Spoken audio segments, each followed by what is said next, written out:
Boa noite, pessoal. Vamos então continuar aqui, com as nossas aulas, tratando hoje, do Radcliffe Brown. Ele nasceu em Birmingham, em 1881, e se pode dizer que ele é a segunda figura mais importante, mais influente do funcionalismo britânico, né. O Radcliffe Brown veio de uma família modesta. Veio de uma família modesta e ele estudou como bolsista em O em Oxford e depois em Cambridge, e ele se revelou um estudante excepcional. Na sua juventude, o Radcliffe Brown ele foi atraído pelas ideias anarquistas, de Kropotkin, né, tanto que ele ganhou o apelido de Anarchist Brown, Anarquia Brown, né, e mais tarde ele se tornou uma espécie de cavalheiro influenciado pelos modos de etiqueta franceses, né, se identificando com uma espécie de persona aristocrática, uma espécie de aristocrata acadêmico.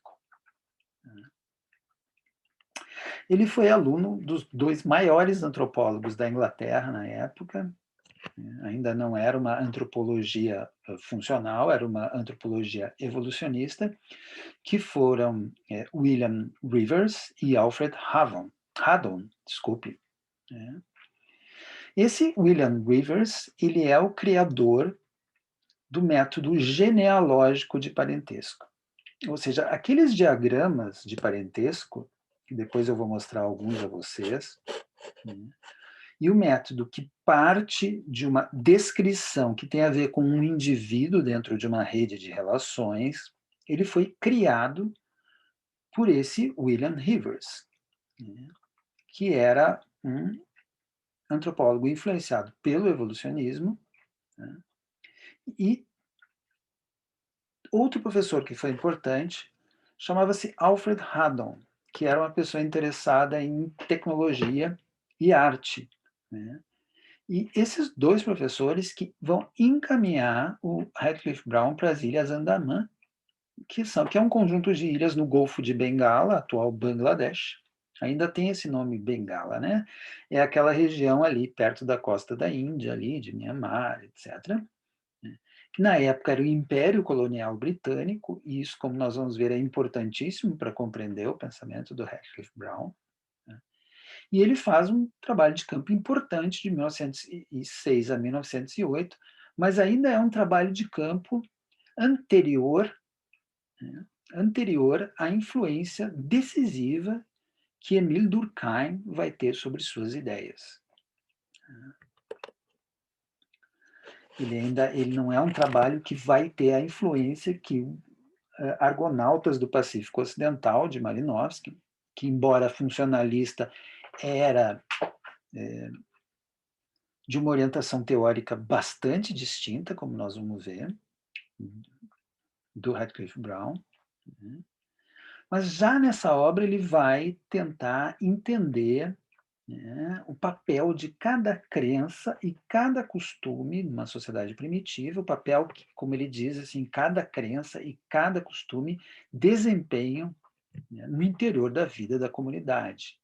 E aí ele introduz algo que vai ser muito importante e que está bastante discutido nesse livro da aula de hoje, Estrutura e Função na Sociedade Primitiva, que é a analogia organísmica, ou analogia da sociedade como um organismo, que não é propriamente uma novidade, né. Isso está presente desde Comte, desde Herbert Spencer, né, e também é bastante influente em Durkheim, né, que é o que se chama de analogia biológica, né.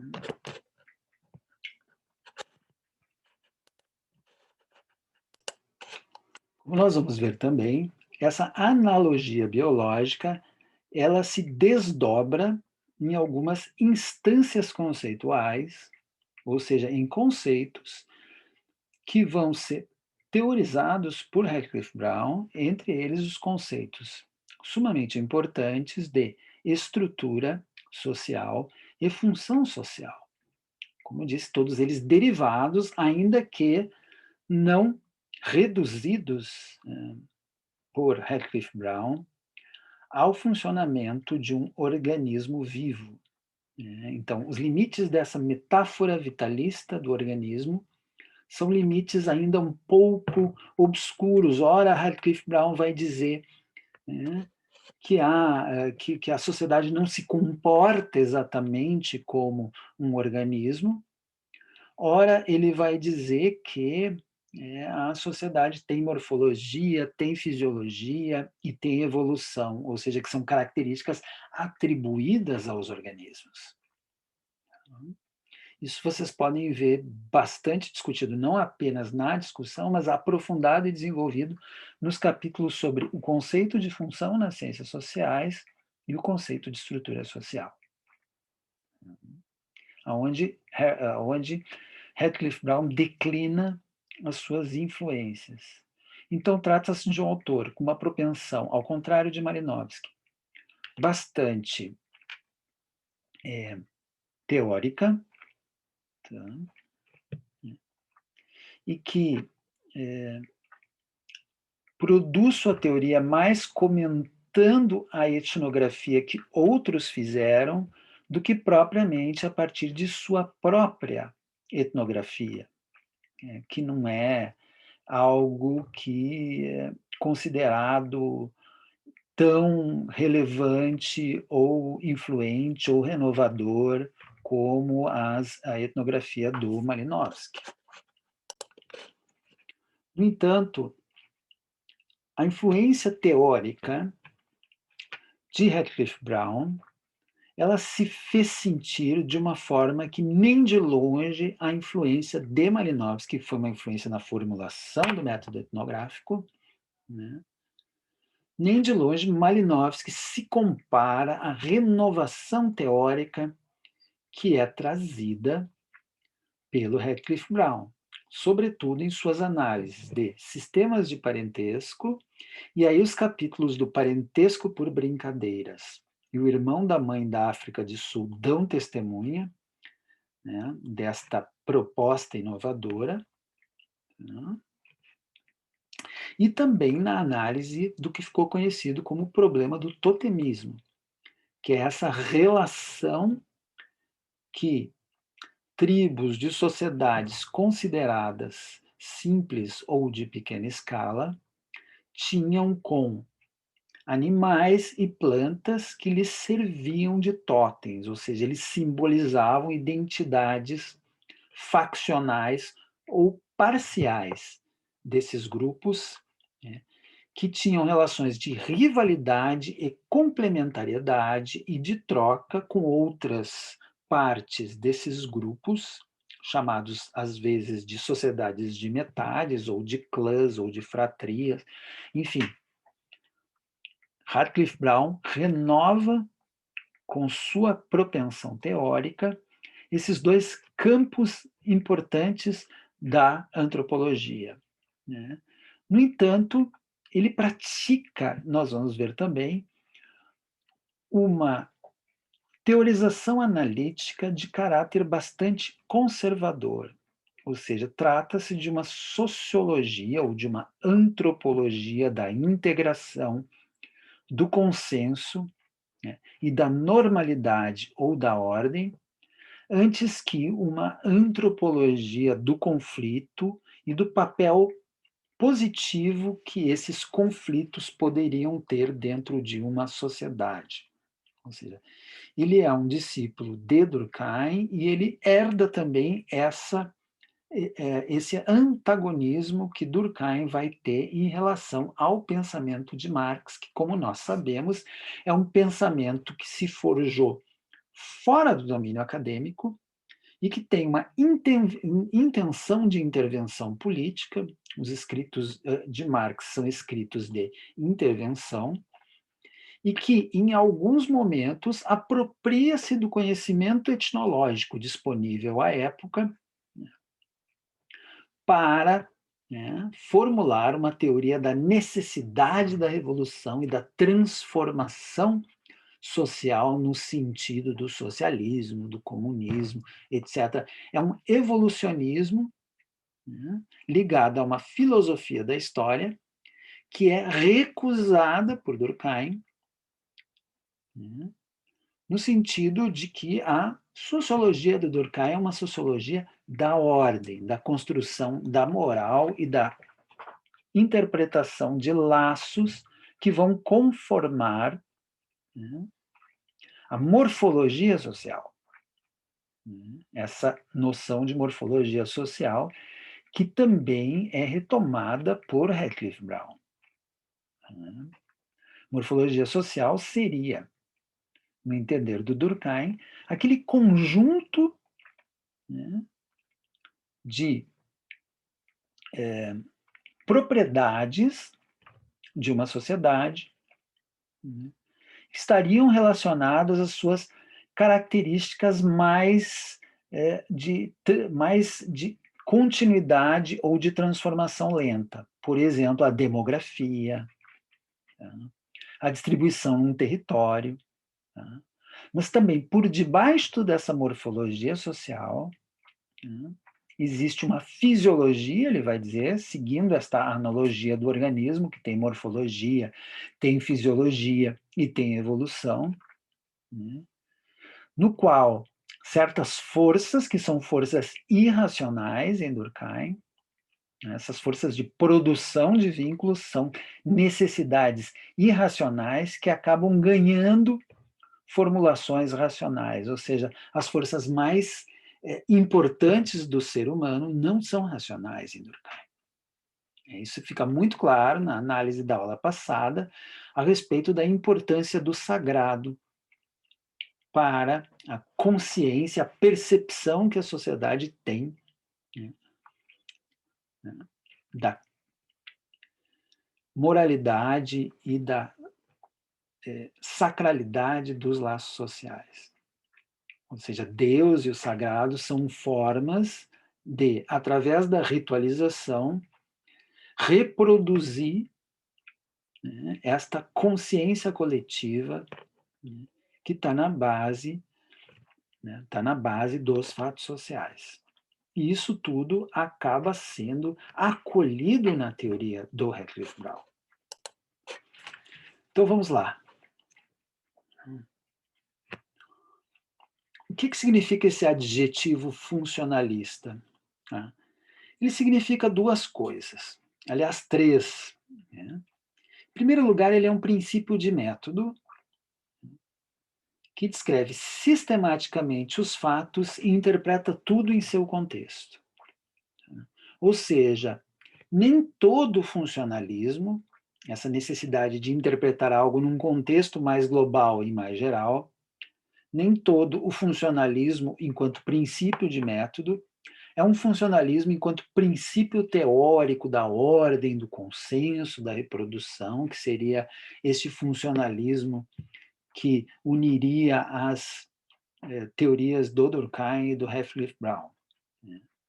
Em segundo lugar, ele é um tipo de explicação de um fenômeno social pelas supostas de exigências de funcionamento da totalidade de que depende. Esta segunda premissa funcionalista, essa premissa central do funcionalismo teórico, ela é esposada tanto por Durkheim quanto por Radcliffe Brown, ou seja, a sociedade tem em Durkheim uma necessidade de ordem que explicaria a função de diferentes instituições, como, por exemplo, a religião, mas também poderia se incluir os rituais aí. Poderia se incluir as formas de governo, as formas de parentesco. A sociedade, ela é esta unidade para a qual a função das instituições, a função das partes dessa sociedade, a função das subestruturas ou dos grupos de sua organização, né, serve enquanto propósito totalizante. A sociedade explica as particularidades das partes. A sociedade é uma espécie de unidade emergente com uma lógica própria,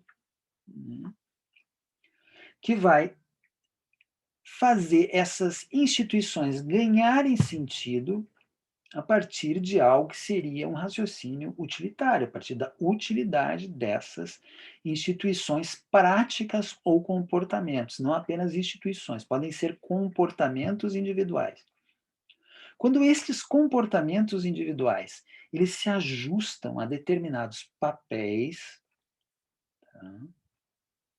E esses papéis vão formando teias de relações, sempre a partir de relações um a um, que são as chamadas relações diádicas, elas vão ser chamadas de estrutura social. Então, ali nós temos um conceito de estrutura social que é bem distinto do Lévi-Strauss. Para o Lévi-Strauss, nós temos modelos abstratos de estrutura que funcionam a partir da lógica das distinções linguísticas. Ou seja, a analogia linguística e a linguística como ciência piloto, como nós vamos ver nas próximas aulas, elas são centrais na construção da teoria do Lévi-Strauss. Mas para Radcliffe Brown, isso ele tem uma carta que ele envia para Lévi-Strauss, já em 1952, contestando a ideia de estrutura em Lévi-Strauss, dizendo que a sua ideia de estrutura é uma ideia abstrata. Para mim, a estrutura designa realidades que são muito concretas. Então, a estrutura social é um conjunto de relações entre as partes da sociedade, de forma que essas partes fiquem bem ajustadas.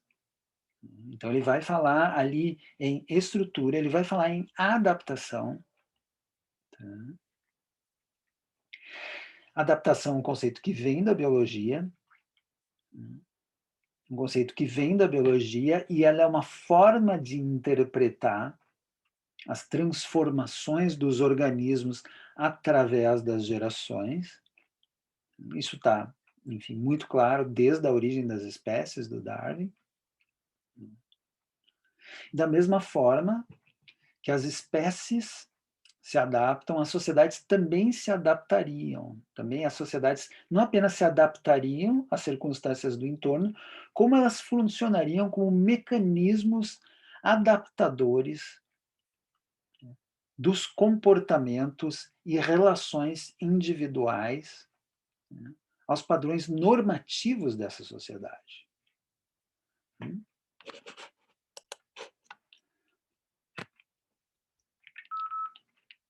Então, a análise funcional, ela vai consistir em tratar todo o fato social desde o ângulo de relações sincrônicas que mantém com outros fatos sociais. E aí tem uma distinção importante, que é a distinção do sincrônico com o diacrônico. Sincronia quer dizer ao mesmo tempo, como se fosse a sincronia do relógio. E diacrônico quer dizer através do tempo. Então, a análise sincrônica é aquela que dispensa, né, o desenvolvimento histórico como fator explicativo do funcionamento e da explicação de um fato social. Ou seja, são leis sociais que não dependem da história para a sua interpretação dos fatos sociais. Então, a noção de função ela vai remeter à interdependência entre os fatos, né? Ela não tem, segundo Radcliffe Brown, um sentido explicativo. Ele vai fazer uma distinção entre o explicativo e o heurístico. O heurístico é aquilo que permite prospectar a explicação. Tá? Ela é uma hipótese de trabalho. Essa hipótese de trabalho no qual toda instituição, comportamento, o papel social, ela faz sentido no interior de um conjunto. Ou seja, ela faz sentido face a outros papéis conjuntos ou instituições, ou perante essa macrointegração que é dada por esta unidade maior a todos englobante, que tem uma realidade emergente, como a gente sabe desde Durkheim, que é chamada de sociedade. Isso é um tipo de asserção ontológica sobre a natureza da realidade. A sociedade está formada por um certo conjunto de elementos, que eles não estão expostos ao acaso. Eles têm uma lógica de configuração e cabe ao antropólogo classificar, ou sociólogo, classificar a sociedade de acordo com a organização desses elementos. A organização desses elementos. E aí vai entrar, né, as propostas de entender sistemas de parentesco, que não é tão complicado como parece, mas daqui a pouco eu falo para vocês, à luz de certos princípios estruturais pelos quais você pode entender dedutivamente, né, uma instituição como a jocosidade de um sobrinho em relação ao tio, ou de um neto em relação a um avô ou avó. Se tiver princípios estruturais que mostrem a interdependência desses fatos entre si e no interior de um quadro no qual eles façam sentido em contraste com outros comportamentos, também derivados desses princípios, né, nós teremos uma explicação estrutural no sentido de Radcliffe Brown. Então, retomando, uma teoria funcionalista é um corpo doutrinário que, do fato evidente de que existem relações de correspondência funcional entre os fatos sociais,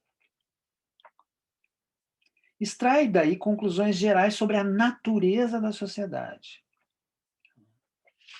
Tanto que depois eu me permito aqui fazer um excurso, né, para mostrar que Robert Merton formalizou isso que nós estamos falando em 3 postulados. O primeiro é a unidade funcional da sociedade. Para Merton, cada elemento constitutivo de uma sociedade será funcional para o sistema completo, que é tomado como completamente organizado. Ou seja, não existem fatos sem sentido. Não existem fatos sem sentido, os fatos são todos, para serem relevantes, eles têm que ser funcionais para o sistema completo como um todo, que é uma asserção que é bastante discutível, né, como nós veremos. E ele repete isso numa segunda premissa, que é a do funcionalismo universal. Todos os elementos constitutivos de uma sociedade exercem uma função. E, finalmente, um terceiro, cada elemento constitutivo de uma sociedade é uma parte indispensável dela. É como se fosse um Lego, todo ele encaixado, no qual não existe parte que não possa ser interpretada como não fazendo sentido. Tudo faz sentido e esse sentido é como cada instituição, essa instituição pode ser a justiça, mas pode ser o crime, né, pode ser o próprio canibalismo. Tem uma passagem provocativa do Radcliffe Brown, onde ele vai falar disso, né, que isso é muito estranho aos nossos olhos, mas isto pode ser funcional à reprodução da estrutura social. E, aliás, eu não sei se vocês têm essa notícia, mas em 2 livros, que são as 2 primeiras obras de Florestan Fernandes, que é a Organização Social dos Tupinambás e a Função da Guerra na Sociedade Tupinambá, ele está esposando esta teoria do Radcliffe Brown para entender